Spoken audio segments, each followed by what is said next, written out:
Bismillahirrahmanirrahim. Assalamualaikum warahmatullahi wabarakatuh. Apa kabar anak-anak? Bagaimana kabarnya? Baik. Nah, di sini siapa ketua kelasnya? Oke, Rio, silakan pimpin doa dulu ya. Doa selesai. Nah, sekarang Ibu akan mengabsensi terlebih dahulu. Bagi yang namanya disebut, silakan menjawab hadir ya. Adinda, Ya. Dina, Bukan Adindo ini. baik anak-anak, alhamdulillahirobbilalamin, pada hari Rabu yang terakhir ini Lolos. kita dapat bertemu dan melaksanakan pembelajaran. Nah, ada yang masih ingat tidak pada minggu kemarin kita belajar mengenai materi apa? Sistem gerak, Bu. Ya, betul, sistem gerak. Nah, pada minggu kemarin kita mempelajari bagaimana hubungan mekanisme antar organ dan fungsi pada sistem gerak manusia. Nah, Ibu ingin kalian mengamati terlebih dahulu gambar yang ada di PPT, ada di depan slide. Menurut kalian ini adalah apa ya? Jadi penderita yang mengidap penyakit apa? Ya, betul. Ini adalah gambar orang yang mengidap penyakit nekrosis. Nah, apa sih itu nekrosis dan apa penyebab dari adanya penyakit nekrosis ini? Untuk mengetahui hal tersebut, kita akan mempelajarinya pada materi kali ini. Nah, sebelumnya Ibu akan membacakan terlebih dahulu kompetensi dasar untuk materi kelainan pada sistem gerak manusia dan cara mengatasinya. Yang pertama ada 3.5, menganalisis hubungan antara struktur jaringan penyusun organ pada sistem gerak dalam kaitannya dengan bioproses dan gangguan fungsi yang dapat terjadi pada sistem gerak manusia. Lalu kompetensi dasar 4.5, menyajikan karya tentang pemanfaatan teknologi dalam mengatasi gangguan sistem gerak melalui studi literatur. Baik anak-anak, untuk mengukur kemampuan kalian dalam menganalisis kelainan pada sistem gerak manusia dan cara mengatasinya, Ibu akan membagikan terlebih dahulu lembar kerja peserta didik. Nah, silahkan kalian duduk secara berkelompok ya.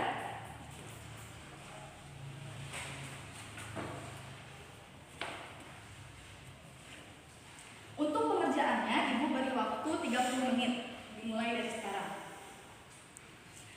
Dan apabila dalam LKPD itu ada hal yang tidak dimengerti, baik petunjuk ataupun soal, silakan bisa ditanyakan kepada Ibu.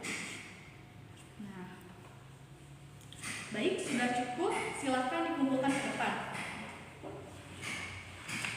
Baik anak-anak, di sini siapa yang ingin mempresentasikan hasil diskusinya? Satu kelompok saja ya, silakan. Baik, terima kasih kepada kelompok yang telah mempresentasikan hasil diskusinya. Nah, di sini kita mulai saja Ibu bahas ya untuk materi sekarang.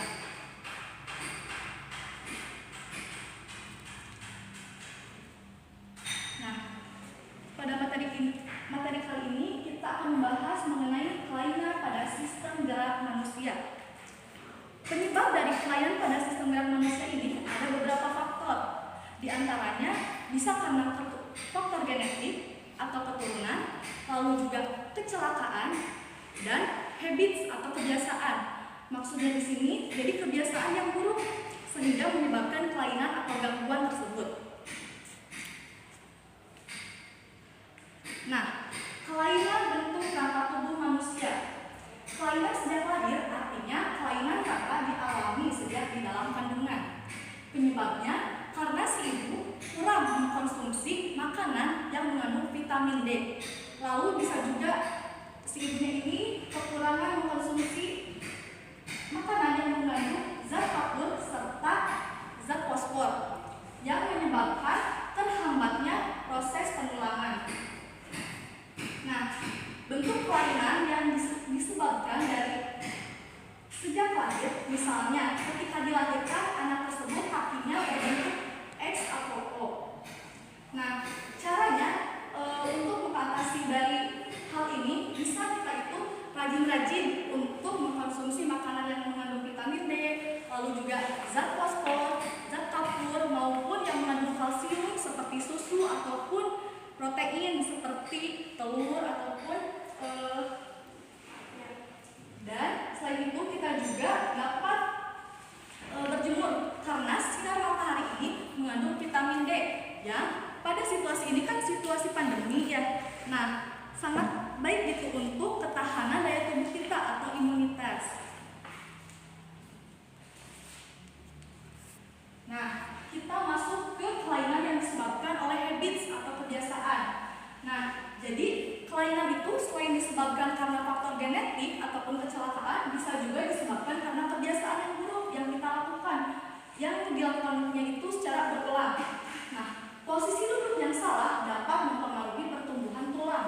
Misalnya, posisi duduk yang selalu membengkok ke kiri atau ke kanan atau ke depan atau ke belakang menyebabkan tulang punggung membengkok mengikuti arah duduk.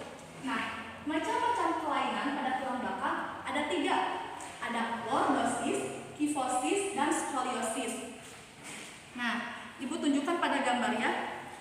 Nah, pada gambar yang pertama yang ditunjukkan oleh huruf A itu adalah contoh dari penderita yang menderita lordosis atau kelainan tulang belakang yang membengkok ke depan. Jadi apa ya, seperti mengusung gitu si tulang belakangnya teh. Nah, hal ini tuh bisa disebabkan karena jika misalnya kita itu sedang belajar atau mengerjakan tugas, mungkin kan secara tidak sadar kita itu posisi duduknya itu terlalu ke depan gitu, seperti itu. Nah, yang selanjutnya pada gambar yang ditunjukkan huruf B merupakan penderita kifosis, yaitu kelainan tulang belakang yang membengkok ke belakang, jadi terlalu membengkok itu menunduk. Nah, hal ini yang paling sering kita temukan ya, karena secara tidak sadar ketika kita mengerjakan tugas atau misalnya sedang menulis atau mengetik, nah pasti gitu si tulang belakang itu menunduk ke belakang. Lalu yang gambar ketiga ini huruf C adalah skoliosis. Skoliosis ini adalah kelainan tulang belakang yang membengkok ke kanan ataupun ke kiri. Nah, seperti itu. Bisa dipahami sampai sini?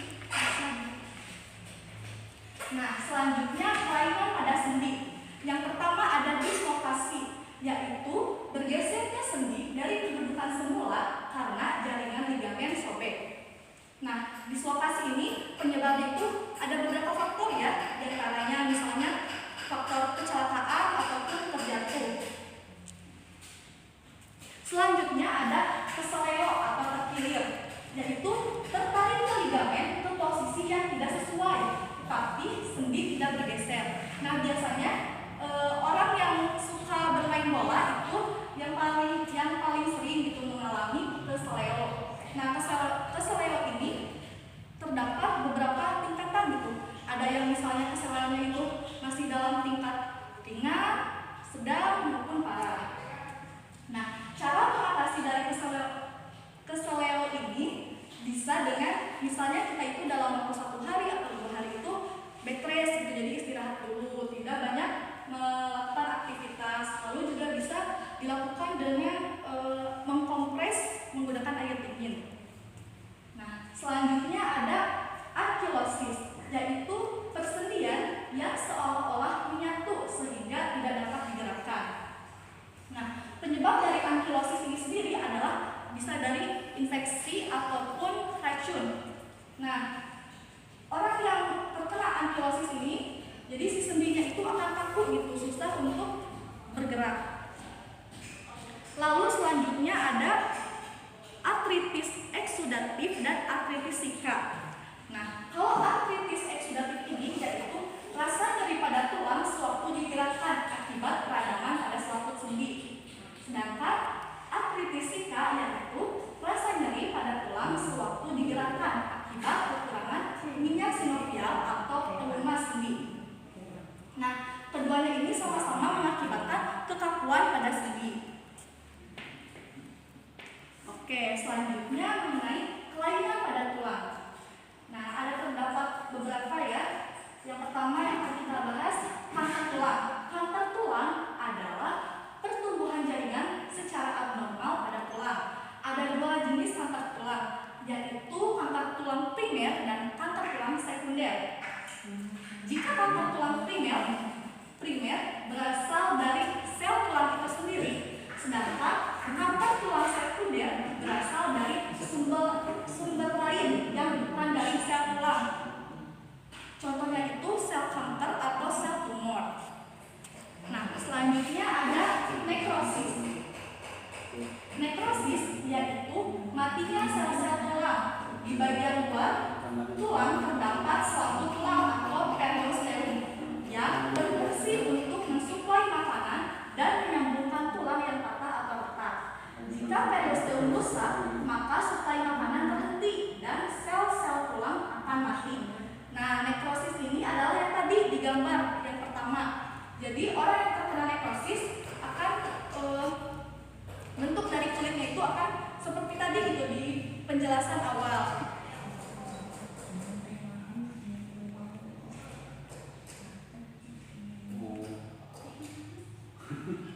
Nah, seperti ini. Nah, nekrosis sendiri bisa diobati dengan cara misalnya antioksidan ataupun obat-obatan dan dendrimen. Jadi kalian bisa ke klinik atau dokter.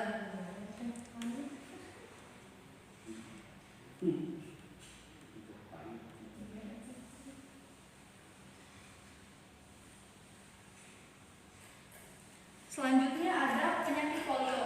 Penyakit polio pada anak-anak disebabkan oleh virus polio. Polio menyebabkan tulang mengecil dan abnormal. Selanjutnya mengenai kelainan tulang yang disebabkan oleh kecelakaan, misalnya patah tulang atau fraktura. Nah, fraktura ini terbagi menjadi beberapa gitu. Ada fraktura simpel, fraktura sederhana, fraktura kompleks, dan fraktura Green-Stick. Jika fraktura sederhana itu jadi tulang yang retak tetapi tidak melukai otot. Kalau misalnya fraktura kompleks itu jadi tulang yang patah dan melukai otot. Sedangkan fraktura Green-Stick biasanya terjadi pada balita atau bayi. Selanjutnya, patah tulang ada dua macam, yaitu patah tulang terbuka atau tulang mencuat keluar dan patah tulang tertutup atau tulang tidak mencuat keluar. Selanjutnya yang akan kita bahas adalah mengenai gangguan dan kelainan pada otot. Yang pertama yang akan kita bahas adalah tetanus. Tetanus yaitu otot yang tegang terus-menerus yang disebabkan oleh racun bakteri Clostridium tetani. Jadi penyebabnya itu adalah bakteri. Lalu selanjutnya ada atrofi otot.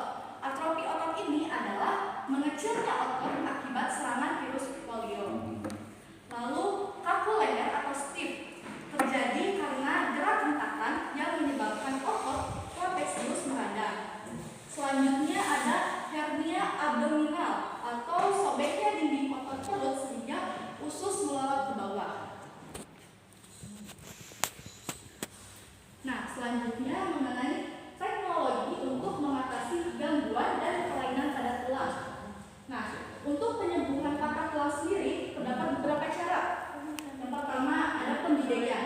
Pembidaian jadi benda keras yang ditempatkan di daerah sekeliling tulang yang patah. Lalu ada pemasangan gips, bahan kapur yang dibungkus di sekitar tulang yang patah. Lalu ada juga pembedahan internal, yaitu pembedahan untuk menempatkan batang atau logam atau piringan pada tulang yang patah. Nah, sebenarnya ketiga ini sama gitu, tapi menggunakan bahan yang berbeda. Selanjutnya ada penyembuhan kanker tulang dengan pembedahan dan amputasi, kemoterapi dan radioterapi. Seiring perkembangan berkembangnya teknologi, sekarang itu kan pasti kalau misalnya untuk penyembuhan tulang, patah tulang atau misalnya yang disebabkan oleh sel kanker atau sel tumor akan diobati dengan cara kemoterapi atau radioterapi. Lalu selanjutnya juga ada transplantasi sum-sum tulang. Nah, kali ini di bidang medis, jadi transplantasi sum-sum tulang sendiri itu adalah memperbaiki sum-sum tulang yang rusak dan tidak memproduksi sel darah yang sehat. Lalu ada penggantian sendi dengan bahan logam, sama seperti yang tadi pada cara mengatasi untuk tulang yang patah.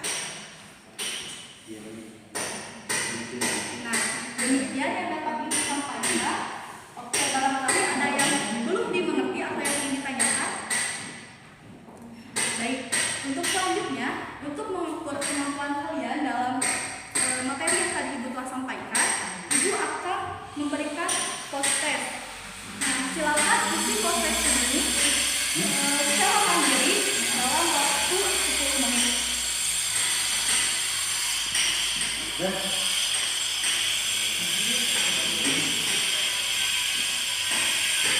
Jadi, waktunya sudah habis, silakan ditunjukkan ke depan. Oke anak-anak, untuk minggu selanjutnya, Ibu memberikan tugas untuk jadi kalian mencari artikel atau berita pada internet. Nah, selanjutnya kalian analisis jenis apa kelainan tersebut, lalu apa penyebabnya dan bagaimana cara mengatasinya. Nah, kemudian kalian susun dalam sebuah laporan. Jadi, mungkin demikian yang dapat Ibu sampaikan. Semoga bermanfaat dan jangan lupa untuk mempelajari pelajaran yang tadi telah dipelajari. Dan untuk kan sebentar lagi ada PAS ya di akhir bulan ini. Maka untuk materi PAS sendiri adalah mulai dari sel sampai materi yang ini disebutkan dengan manusia mengenai kelainan dan cara mengatasinya. Mungkin demikian yang dapat Ibu sampaikan. Wassalamualaikum warahmatullahi wabarakatuh.